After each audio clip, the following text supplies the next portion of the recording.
Today, we will talk about 3D printing. 3D printing is an additive manufacturing process that creates a physical object from a digital design.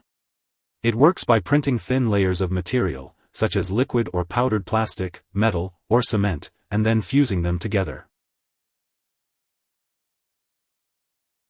Since its introduction, 3D printing technology has increased manufacturing productivity and has the potential to disrupt the manufacturing, logistics, and inventory management industries. While the current speeds are too slow for mass production, it has been used to reduce lead time in the development of prototypes and tooling, benefiting small-scale manufacturers. Industries, such as car and aircraft manufacturers, medical sciences, fashion, and construction, have embraced 3D printing to transform design and production processes.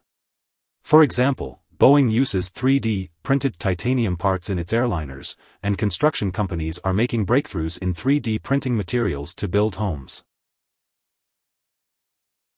Here are two key takeaways.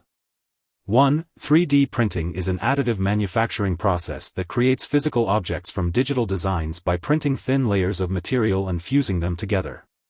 2. Industries use 3D printing to create prototypes and mass-produce products using custom scans, and while it's currently too slow for mass production, the technology has the potential to disrupt manufacturing, logistics, and inventory management. Hope this would help. Thanks for watching.